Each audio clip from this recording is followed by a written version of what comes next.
उसे समझ लेना चाहिए सहस्त्रार क्या चीज है। किसी भी अभी तक किसी भी शास्त्रों में सहस्त्रार के बारे में विशद रूप से कुछ भी वर्णित नहीं। इसकी यह वजह नहीं है कि लोग बात जानते नहीं होंगे, लेकिन पूरी तरह से सहस्त्रार खुला नहीं था तब तक, इसलिए उसके बारे में बहुत कुछ किसी ने लिखा नहीं। सहस्त्रार माने जैसे यह कली है, इसी प्रकार हमारे ब्रेन को अगर एक कमल का फूल समझे तो उसके अंदर परतन परत जैसी ये पंखुड़ियां हैं, उसी प्रकार एक एक अलग अलग स्तर बना हुआ है। और ये स्तर एक ही उससे बना नहीं। आप जानते हैं कि दो मैटर अपने, व्हाइट मैटर, ग्रे मैटर, दो चीज होती है। जैसे आप इसमें भी देख सकते हैं कि दो हैं।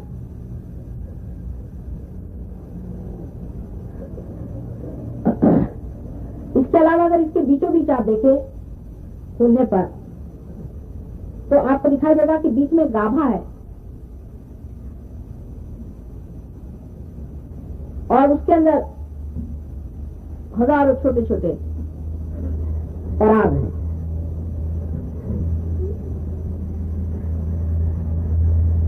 इसी प्रकार हमारा जो ब्रेन है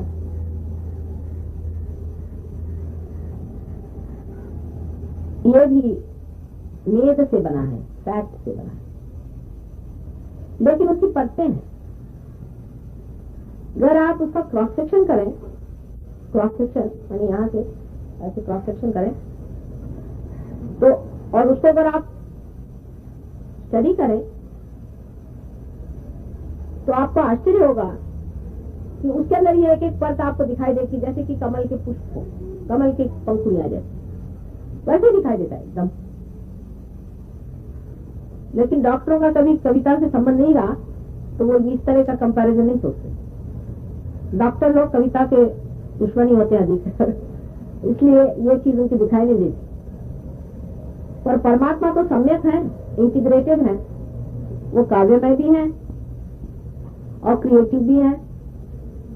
तो उन्होंने ब्रेन भी बड़ा सुंदर कमल के जैसा बना और उसके जो दल हैं, जिसे मैंने स्तर कहे, ये दल जिसे पंखुड़ियों को दल कहते हैं, वो 1000 दल है, सहस्त्रार। और उन हर एक दल के अंदर मध्य में शक्ति का सूत्र है।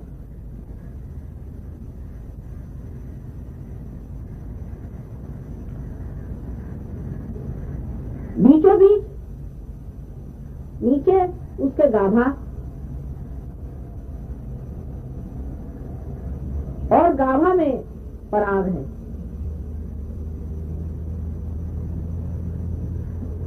सहस्त्र दल जब बंद हो जाते हैं तो जो बीच में जगह आ जाती है वो खाली जगह है, वो जगह खाली है। लेकिन चित्त इतना नहीं हिला, जरा शांति से बैठो। और रुमाल गिर गया तो उसे क्या बात करते हो, उसमें आपके सब खोल रही हूँ ना, अब सहस्त्र दल खोल रही हूँ आपके, मैं उस वक्त बोल भी रही हूँ, ये मेरी संकल्प शक्ति से मैं कर रही हूँ ना अभी मेहनत जरा। तो आप इस वक्त में इधर उधर की चीजें करना चाहिए, फट से उठ के इधर आंख से घुमाए, आंख स्टेडी रखो, बस इतना जरूर सहयोग में करना पड़ता है। और नहीं तो आंख बंद कर दीजिए, अगर आपका चित्त जाता हो आंख बंद कर दीजिए। अच्छा, अब इसके बीचों बीच जो गाभा है, उस गाभा के अंदर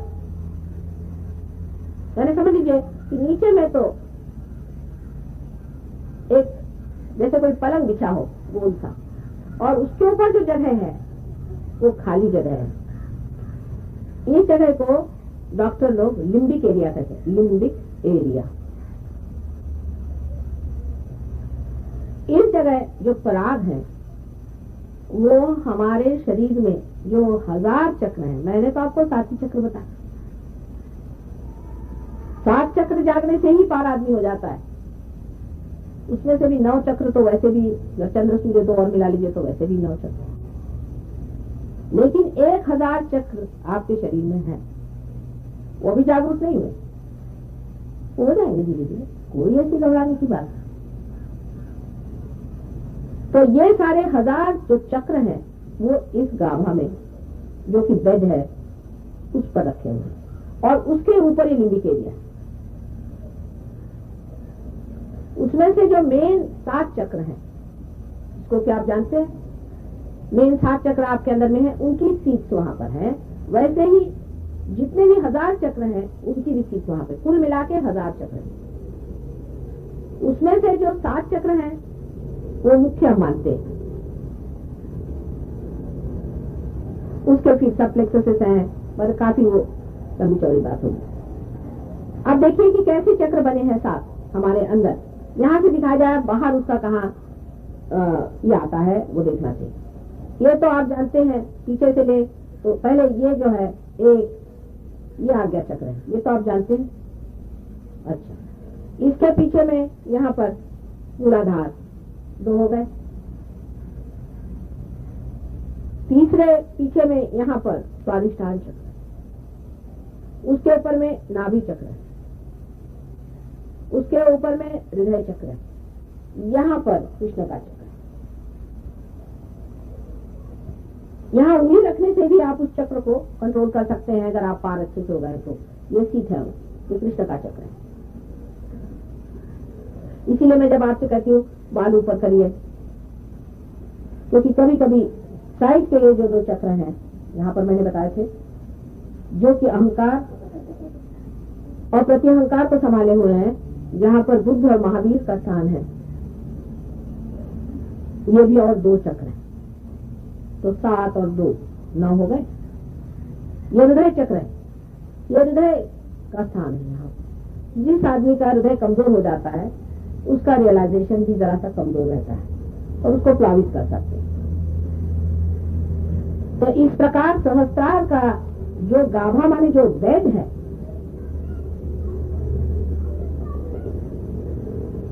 तो उस बेड के अंदर ये 1000 चक्रों की सीट है, और वो 1000 चक्र जो हैं वो हमारे इन 1000 परतों को भी गाइड करते हैं।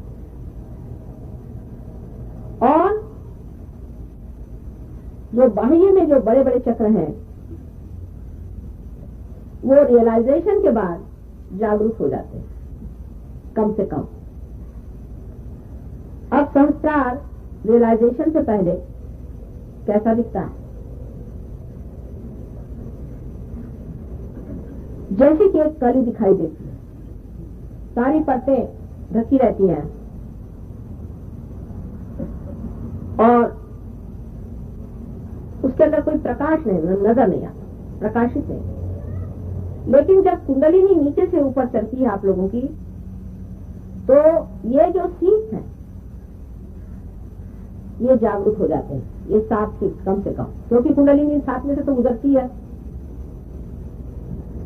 तो ये जो 7 सीट जब जागरूक हो जाते हैं और उसके कारण जो पराग है ये भी थोड़ी से लाइट पाते हैं, तो सहस्त्रार ऐसा दिखता है जैसे कि 1000, जैसे कि मोमबत्तियां हो और उसके अंदर में उसका सूत्र हो मोमबत्ती का, लेकिन मोमबत्ती जली हुई ना हो, समझ लीजिए। इसी तरह से परतों में से एक मोमबत्ती की निकली हुई है और वो जली हुई नहीं है तो कुछ नहीं दिखाई देगा। ऐसा दिखाई देता है मानो जैसे कि यहाँ से एक लपट यहाँ जली हुई है और सिर्फ ये लपटें ही दिखाई देती, पर बड़ी शांत लपटें।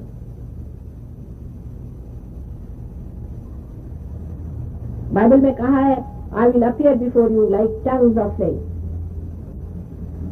तो उस तरह से लपकती हुई जीवंत ऐसी लपकती, बड़ी सुंदर और अनेक रंगों की होती है, विशेषकर 7 मेन रंगों की होती है। और सहस्त्रार इस तरह से खुलता है और इस तरह से खुल जाता है, और कुंडलिनी उनके बीच में से निकल करके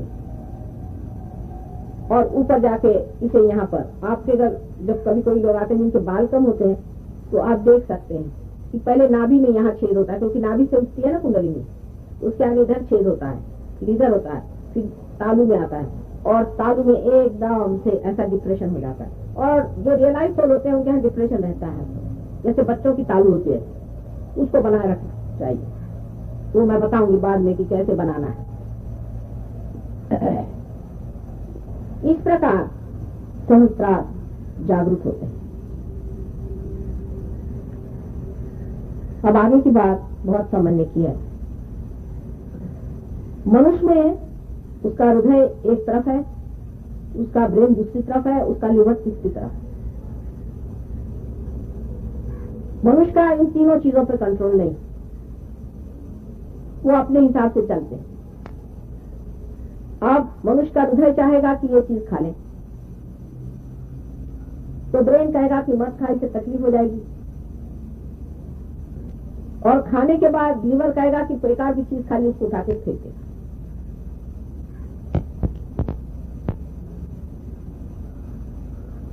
भावना से हम लोग कोई चीज पसंद करेंगे, इसे हम अपना ले, ये बड़ी अच्छी लगती है। पाश्चिमात्य देशों में तो यही एक क्राइटेरिया है, यही एक तरीका है जानने का, प्रमाण है। आई लाइक इट, फिर आप यू लाइक इट, तो फिर हो गया वो, उसके बाद आगे कोई सवाल नहीं होता। बट आई लाइक इट, हो गया काम खत्म। आए बड़ा भारी आए है वहां, उसकी वजह से मुश्किल यह है कि आई लाइक इट, तो जो उनके मन में आएगा वो करेंगे। इसको क्या अटेंशन है बच्ची। और जब वो आई शुरू हो गया तो उसमें ब्रेन जो है उसका ऑर्डर है, ये आई लाइक इट ईगो का ऑर्डर है, हृदय का नहीं हुआ। तो ये नहीं समझ में आता कि हम लोग जो हृदय से चीज चाहते हैं वो ठीक है, कि जो ब्रेन से चाहते हैं वो ठीक है, कि हम जो पेट में जिसे हमें तकलीफ होती है वो क्यों होती है। ये तीन चीज मनुष्य को समझ में नहीं आती है कि किस तरह से इसको समझा जाए कि ये चीज हमारे लिए वाकई ठीक है या गलत है। जैसे पहले कहा गया था कि सत्यम वदे प्रियम वदे, तो लोगों ने कहा भाई ये तो बड़ा मुश्किल था, सत्य बोलो तो वो प्रिय कर नहीं होने वाला, और प्रिय कर बोलो तो वो सत्य नहीं होने वाला। क्योंकि सत्य तो रैशनैलिटी से जाना जाएगा, प्रिय तो हृदय से जाना जाएगा, और लीवर है वो अपने हिसाब से चलते हैं, पता नहीं कब गड़बड़ कर बैठे। तो बीच की चीज कृष्ण ने कही, उन्होंने कहा कि सत्यम वदे हितम वदे प्रियम वदे, कि आप हितकारी और मंगलमय चीज अगर आप कहें जो कल्याणकारी चीज है, तो हालांकि वो अप्रिय थोड़ी देर होगी, लेकिन अप्रिय होने से भी बाद में प्रिय भी हो जाएगी। और सत्य के लिए जो प्रश्न है कि सत्य फिर क्या होगा। समझ लीजिए एक आदमी मर्डर करने आ रहा है किसी, और जिसको मर्डर करा वो आके आपके पीछे छिप गया, और उन्होंने कहा कि वो बताइए कहाँ आदमी जिसे मर्डर कर रहे थे। अब सत्य तो यह है कि आप जानते हैं कि वो पीछे छिपा है, क्या उसे बता देना सत्य है?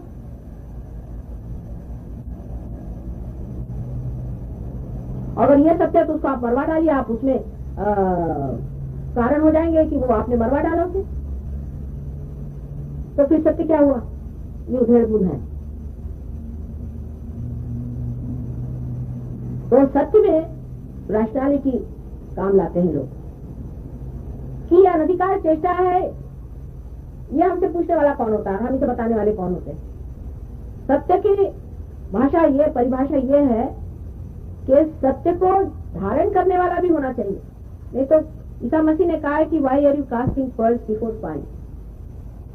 ईसा मसीह जैसे आदमी ने कहा, जो कि बहुत ही क्षमाशील थे, क्षमा के अवतरण। उन्होंने कहा कि इन बददिमाग लोगों के सामने में अपने वचन, शुभ वचन सुनाने से फायदा। सत्य जो है वो भी बड़ा तौल के कहा जाता है, यही रैशनैलिटी का फायदा होता है। पर रैशनैलिटी में भी अगर विजडम नहीं हो तो वो भी बारीकी खत्म हो जाती है। जिसको विजडम होती है वो सत्य को कहता तो बहुत जोर से ही है, लेकिन वो तोलते रहता है, और वो सत्य इस तरह से कहता है कि वो कुछ घर कर जाए इंसान, नहीं तो बेकार ही। ऐसे सत्य को फेंकने से फायदा क्या?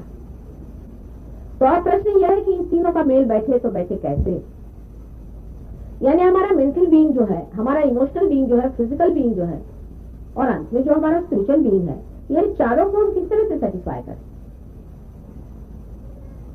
क्योंकि हमारे अंदर समग्रता नहीं, समग्रता माने सबका जो अग्र होता है, माने अगर आप 10 सुइयां ले लें और उसके अगर 10 छेद हैं तो उसमें से बराबर जब सूत्र निकलता है तो समग्र होगा।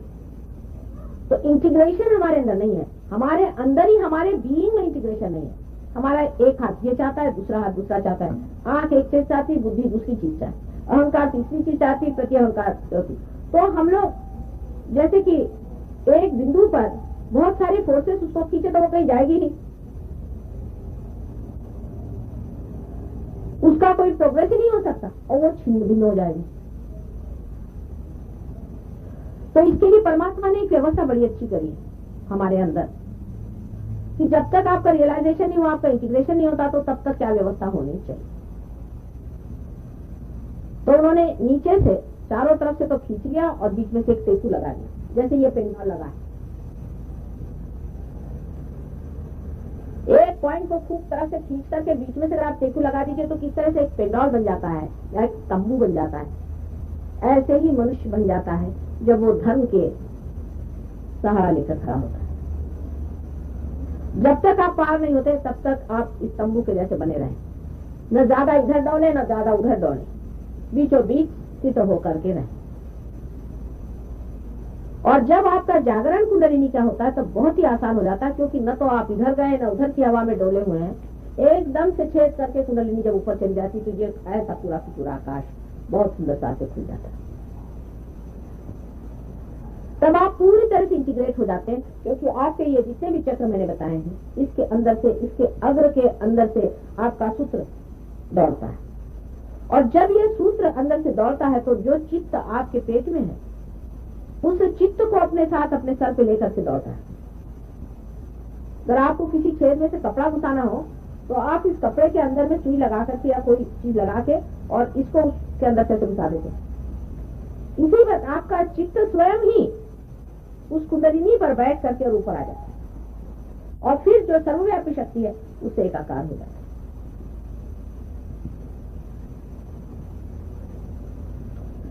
सहस्त्रार में जब कुंडलिनी आती है तब वो 7 ही चक्रों में एकाग्र करती है। तो सहस्त्रार का गुरु मंत्र है एकाग्रता, समग्रता, समग्रता, इंटीग्रेशन। सहस्त्रार का जो अवतरण है उसका काम है सर्वधर्मों का इंटीग्रेशन करना, सर्व सत्यों का इंटीग्रेशन करना,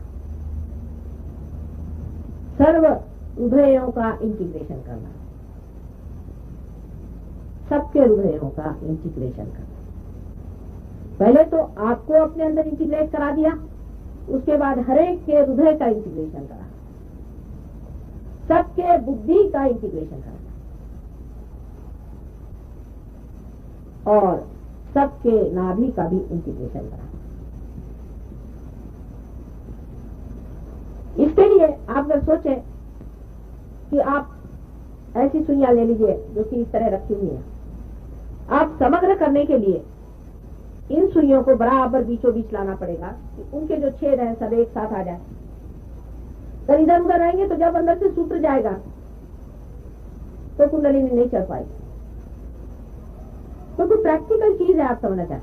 जैसे ये आग्रह मैंने आपको दिखाई थी, अब ये अगर एक के ऊपर एक ठीक हो, इसमें से सीधे सीधे चली जाएगी कुंडलिनी। अगर ये खींचे हुए हो तो ये जगह बच जाएगी कुंडलिनी, हालांकि थोड़ी सी खिसक भी जाए ऊपर में तो भी ये चक्र में कमजोरी है, तो फिर वो दशक से नीचे आ जाएगी।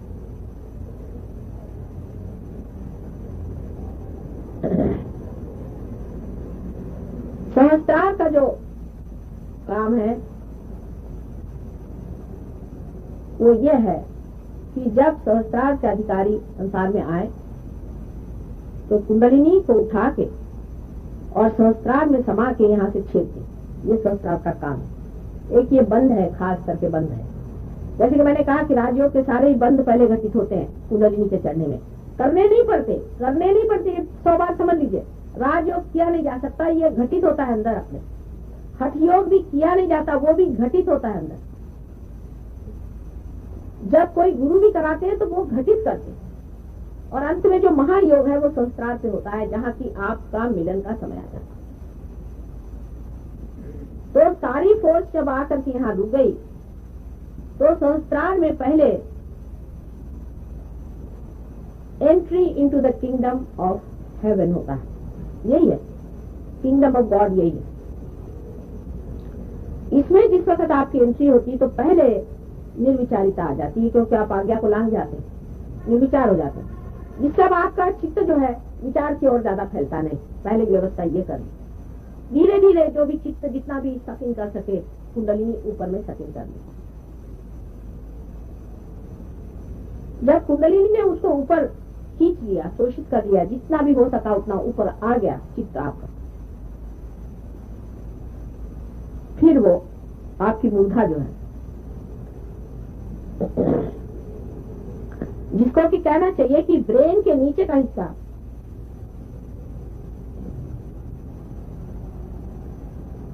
उसको शांत करती है कुंडलिनी सबसे पहले। और उस मूर्धा से हमारी जो दोनों ये नाड़ियां हैं, जिनको कि ईड़ा और पिंगला कहते हैं, उसमें वो थोड़ी बरसती है कुंडली। सब में नहीं होता, बहुतों में होता है। उसकी वजह यह कि जिनकी ईड़ा या पिंगला नाड़ी नादुरुस्त हो या बहुत कार्यान्वित हो, मैंने सिंपैथेटिक जिनका बहुत चला है, तो उनके खींचे रहते हैं ऐसे ऐसे चीज। तो कुंडलिनी मूर्धा पे आकर के, मूर्धा नीचे की प्लेट है, आज्ञा में क्रॉस करने से पहले की बात, कुंडलिनी यहाँ पर झा जाती है। तो आदमी को ऐसा लगता है जरा आंख थोड़ी बोझिल हो रही है, थोड़ा जरा रिलैक्सेशन सा लगता है कि जैसे जरा सी नींद सी आ रही है, ऐसा लगता है शुरू में। अगर किसी की बहुत ही ज्यादा बोझिल हो तो ज्यादा नींद सी लगेगी, फिर वो इधर छा जाती। छाने के बाद ये जो दोनों नाड़ियां हैं ये हल्की होने लग जाती, और हल्की होने का मतलब यह है कि इन नाड़ियों पे आने पर इनके जो अग्र है वो ठीक होने लग जाते हैं धीरे धीरे। फिर से जो कुंडलिनी का हिस्सा जो उतरता है नीचे में, वो फिर नाभि में आ जाता है और फिर ऊपर चढ़ता है। अब ये सारे बंद है, बहुत लंबी चौड़ी बातें, वो सब मैं नहीं बताऊंगी आपको। बहरहाल वो ऊपर चढ़ती, फिर ऊपर चढ़ने के बाद फिर से आज्ञा चक्र को अब लांघती है। असल में पहले तो आज्ञा चक्र को छूती है थोड़ा, जब आज्ञा चक्र को लांघती है तब डायलिटेशन ऑफ द प्यूपिल होता है। इसलिए मैं आपसे कहती हूँ आंख बंद कर। अब डॉक्टर का कहना है कि सिंपैथेटिक है पैरासिम्पैथेटिक, पता ही उनका भी तो इस पर झगड़ा है। उनको ये नहीं पता है कि डायलिटेशन ऑफ प्यूपिल एग्जैक्टली सिंपैथेटिक है कि पैरासिम्पैथेटिक है, क्योंकि अभी उनका भी समझौता नहीं हो पा रहा सब चीजों पर। बहरहाल उनसे तो अब हम लोगों से कुछ कहना नहीं, लेकिन डायलिटेशन ऑफ द प्यूपिल होता है, आंख एकदम काली काली हो जाती है। अब ये फॉरेनर्स जिनकी नीली हरी आंखें होती हैं वो भी ऐसी काली काली दिखाई देती है, तो कहते हैं कि माँ हमारी आंख काली हो गई। मैंने कहा तुम मेरे बेटे हो तो मेरे जैसी तो आंख हुई थी तुम्हारी।